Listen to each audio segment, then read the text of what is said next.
"We don't have space for your kids at Christmas," my mom said. My brother smirked. "Yeah, just bring yourself. They're too loud anyway." I nodded. That night, I took back every toy I had bought for my nephews.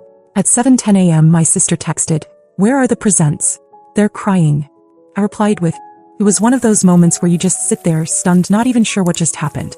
I was at home 2 weeks before Christmas, and the kids were in the living room decorating the little fake tree we'd pulled out of storage. They were so excited, asking questions about when we'd go to Grandma and Grandpa's, if the cousins would be there, if we'd get to sleep over like last year. I told them we would. At the time, I really believed it. Then the call came. My mom, completely straight-faced, told me they wouldn't have space for the kids this year. Like it was some kind of hotel booking issue. She said my sister-in-law's family would be there and it'd be too crowded and too loud and things were already hectic. "You can still come," she said. "Just not the kids." Before I could even process it, my brother's voice chimed in from the background. "Yeah, just bring yourself. They're too loud anyway." It was like a punch in the stomach. I think I just said okay and hung up. What else was there to say?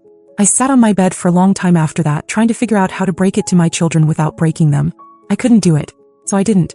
I told them plans had changed and we'd be doing our own special Christmas at home this year. They were quiet. They didn't cry, but I saw it on their faces. They didn't understand why we weren't going. They just nodded and kept decorating like nothing had happened. But something had. The part that made it even worse. I had already delivered all the gifts. A week earlier, I dropped them off at my parents' house to keep them out of sight from my own kids. I always went all out for Christmas. It wasn't about showing off, it was just how I was raised. If you love people, you show up for them. I bought my nephews what they'd been begging for all year. A Nintendo Switch for the youngest. A refurbished iPhone for the oldest. I wrapped boxes of puzzles, Lego sets, action figures, and crafts. I even included those little extras like socks, candy, Christmas books. I thought I was doing something good. That night, after the call, I couldn't sleep. I just kept thinking about how easy it was for them to write off my children like they didn't matter. Like they were background noise. So around 10:30 p.m. I drove back to my parents' house. I still had a spare key. No one was up. I let myself in, went straight to the dining room corner where I'd stacked the gifts and took every single one. They hadn't even moved them. They were still sitting there like forgotten donations. I packed them into my trunk, quietly closed the door and drove home. I didn't tell the kids. I didn't tell anyone. Then Christmas morning came. At exactly 7:10 a.m. my sister's text came in, all caps. "Where are the presents? They're crying." I stared at it for a long time before replying. I brought myself, remember? I waited. Nothing. No reply. Not from her. Not from my mom. Not from my brother. They'd set up their whole day expecting me to fix everything like I always did. I was the one who brought the food, the gifts, the sparkle. I was the one who paid for the rental car my sister used every Christmas to get home. I helped with their bills. I let my parents use my card for groceries, gas, whatever they needed. I never kept track. I just gave. And all it took was one phone call for them to make it clear. My kids weren't welcome. They had no idea that the presents were just the beginning. The day after Christmas was weirdly quiet. No texts. No calls. Not even the usual passive-aggressive, "Hope you had a good day" message from my mom. They were probably stewing. I imagined them pacing around, whispering about me, confused about what went wrong. They never actually asked why I took the gifts back. No one even acknowledged what they said on the phone. But I wasn't waiting for an apology. That morning, I logged into my banking app and removed my parents as authorized users on my secondary card. It had been a quiet thing I did a couple years back just to make their lives easier. Groceries, gas, small things here and there. They treated it like some unspoken entitlement. But now it was over. By noon my mom called. Not to say anything meaningful, just to say her card wasn't working and could I check on it. I told her it should be fine and ended the call. Later I texted my sister. "Did you still need help renting the car for New Year's?" She responded immediately. "Yes please, I was just about to ask." I replied, "Can't this year. Things are tight." She didn't answer after that. I knew she was pissed. She probably thought I was doing it out of spite. And honestly I was. But not out of pettiness, out of clarity. I wasn't going to be the one holding the net anymore while they all pretended they were flying. I went into the closet and pulled out all the gifts I had taken back. My kids never knew they were meant for someone else. I gave the console to my son and wrapped the Lego sets for my daughter's birthday, which was coming up in January. The iPhone I held on to. I was thinking of selling it, but I ended up donating it to a local women's shelter that helps teens who've aged out of foster care. It felt better than giving it to a kid who wouldn't even say thank you. Then the guilt campaign started. My aunt texted me randomly, asking if everything was okay between me and my mom. Then my cousin messaged me a screenshot of a Facebook post my sister had made, something vague about some people forgetting the meaning of family. I didn't respond to any of it. By New Year's Eve, my sister texted again. The boys keep asking why you hate them. I stared at the message for a long time. My nephews. They weren't part of the game. But it wasn't about hating them, it was about protecting mine. So I wrote back. I don't hate anyone. But you all forgot that my kids exist. Still nothing. The irony. My ex-husband, who lives 3 states away and has always been hit or miss, managed to send our kids a big package. Wrapped gifts. Thoughtful cards. He even included a handmade ornament with their initials. It arrived late, but it arrived. They were thrilled. Meanwhile, the people they saw every year gave them nothing. Not even a phone call. Not even a card. That was the moment I knew I wasn't going back. Not next year. Not ever. They were so used to me filling in every gap that they never noticed when I started taking things away. But they were about to. The fallout wasn't loud. That's what surprised me. No dramatic confrontations, no screaming matches. Just slow silence, like a fabric unraveling stitch by stitch. A few days into January, my mom finally called again. Her voice was normal. Too normal. She asked about the kids. Asked how our Christmas was. Like nothing had happened. Like she hadn't disinvited them. I answered politely. Kept it short. I didn't bring it up and neither did she. That was their favorite trick. Pretend the wound doesn't exist, then act confused when you start limping. She ended the call by saying she hoped we'd come over soon. I said I'd think about it. I didn't. I think they assumed it would all go back to normal once I cooled down. That's how they talked about me. Emotional, dramatic, sensitive. All code words for stops giving when she gets tired of being used. That month, I didn't send over the usual money for Dad's medications. He didn't call. My mom did. Said something vague about insurance issues. I told her the pharmacy could help her figure it out. She didn't say anything after that. I think it finally hit her that the card was really off, that the faucet was dry. My sister texted me 2 weeks later asking if I'd watched her kids for the weekend so she could go to a wedding. I just responded, no, sorry. No excuse. Just the truth. Her reply was one word, wow. A week after that, my brother's wife sent me a message. She said she wasn't trying to get involved, but that the kids were really sad, and that everyone misses you. No mention of what had happened. No ownership. Just guilt dressed as concern. I didn't respond. I was spending more time with my own kids than I had in months. Not rushing around to make everyone else's life easier.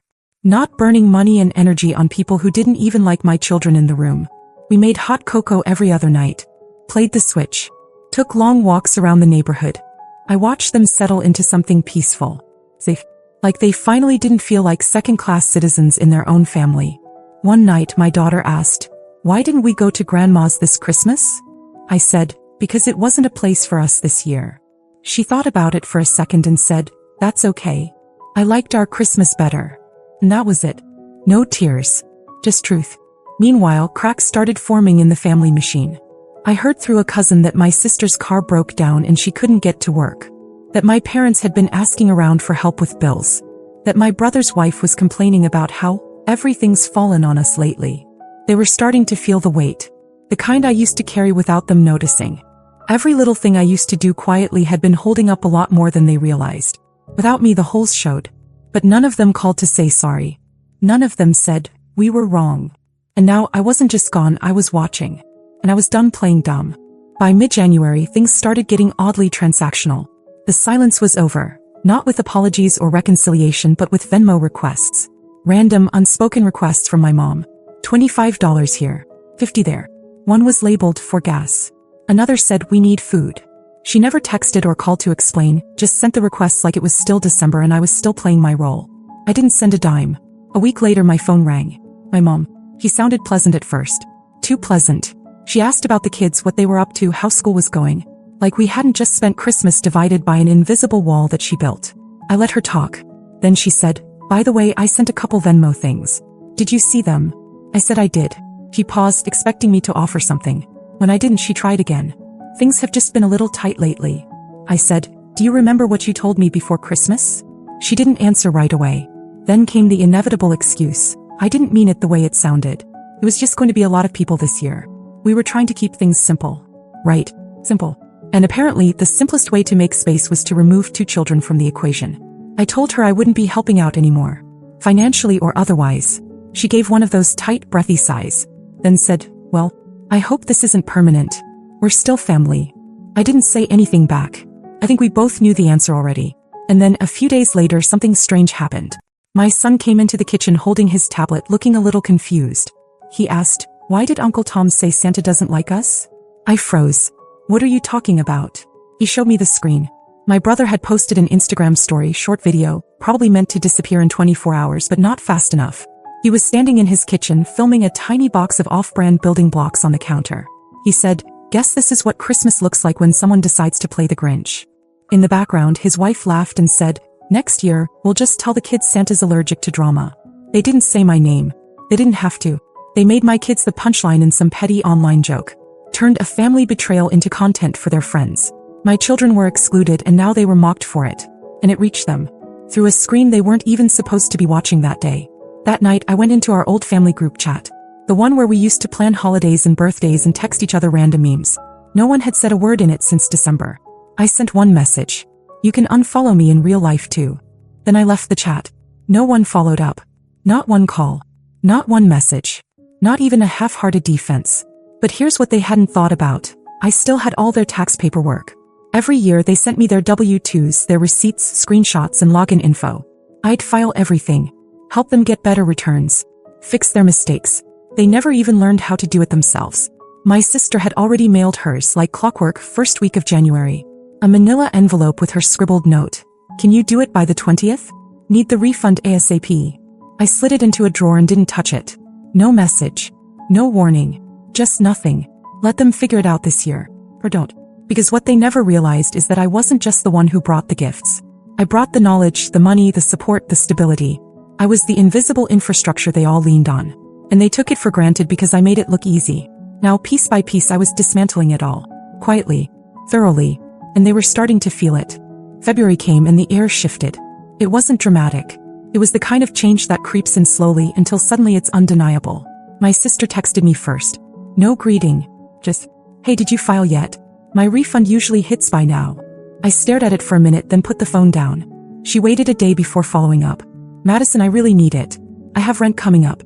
Can you at least let me know what's happening?" I replied the next day. "I didn't file anything this year. You'll have to do it yourself." She responded in under 5 minutes. "Are you serious? Why wouldn't you tell me that earlier? I've been waiting weeks." I didn't reply. Not because I was being cruel, but because I had nothing left to explain. She'd never said thank you when I did it.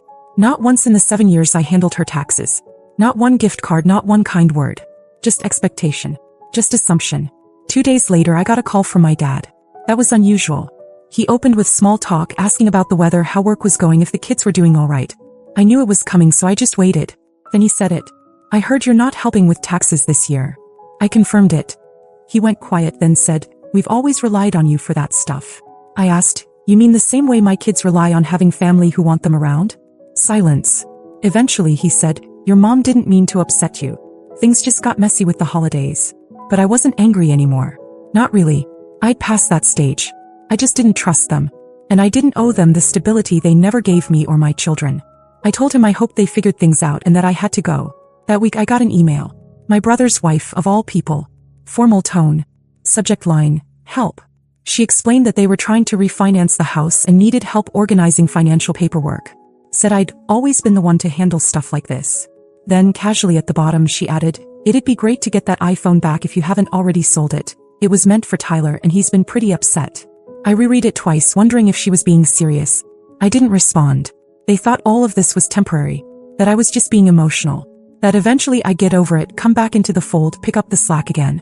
But what they didn't realize was that I was watching them learn how to drown. My mother's friend, a woman I barely knew, messaged me a few days later. Said she'd heard there was drama, and hoped I wouldn't let a misunderstanding ruin things. That family is everything. I didn't even answer that one. But something strange happened near the end of the month. A package arrived for my kids. No return address. Just a stack of books, some candy, a card that said, "You are so loved." Inside there were $200 bills tucked between the pages. My son thought it was from my ex again, but I knew it wasn't. His gifts always came through Amazon. This one felt more personal. Maybe it was someone in the family finally realizing how far they'd pushed. Or maybe someone saw the way the tide had turned. My kids were okay. They were more than okay. They were thriving. Because for the first time, everything they were given came from someone who chose them.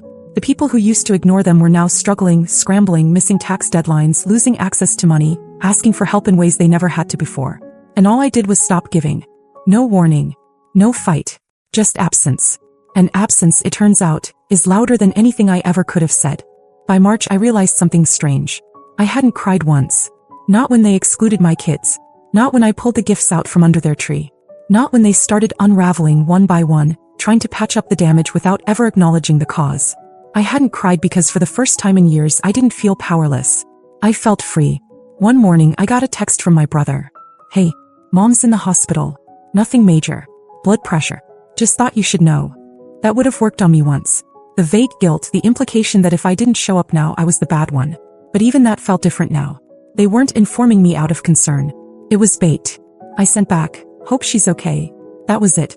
2 hours later my mom texted from her hospital bed. "Are you really going to let this family fall apart over Christmas?" I read it once and didn't answer. Because it wasn't about Christmas. It was about years of being the backup plan. The one who fixed things, funded things, figured everything out while my kids were treated like background noise. It wasn't one moment. It was 1,000 little ones. This time I just let them pile up until I had enough. Around the same time a letter came in the mail. Handwritten. I recognized the writing immediately. My sister. It was 2 pages long.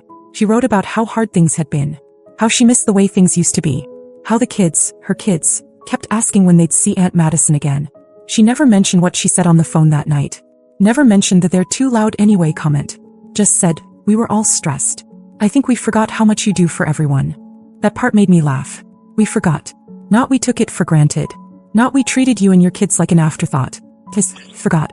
I folded the letter and put it in the drawer with her tax documents. Still untouched. In April I booked a trip for me and the kids. Somewhere warm. Just the 3 of us. We stayed at a hotel, ordered room service, swam in a rooftop pool. I watched them laugh, truly laugh, not trying to win anyone's attention or compete with cousins or walk on eggshells. We video chatted with their dad while we were there. He was trying in his clumsy way. He asked if they got his New Year's package, and they smiled and held up the handmade ornament he'd sent. It was uneven and a little crooked, but it was theirs. And it came from someone who cared. When we got back I saw one last message in my inbox. From my mom. "We're doing a family brunch next weekend. I hope you'll bring the kids. Everyone would love to see them." There was. Bring the kids. Not, just bring yourself. I stared at it for a while, then deleted it without answering. Because they didn't miss my kids. They missed what my kids represented. The feeling of family. The warmth. The convenience. The illusion that they were good people because someone else, me, was doing the heavy lifting. I had already spent years building a bridge. They lit it on fire. And now, even as they watched the smoke, they still hadn't learned how to build anything themselves. I wasn't angry anymore. Just done. The door didn't slam. It didn't even creak. It just closed. And stayed that way.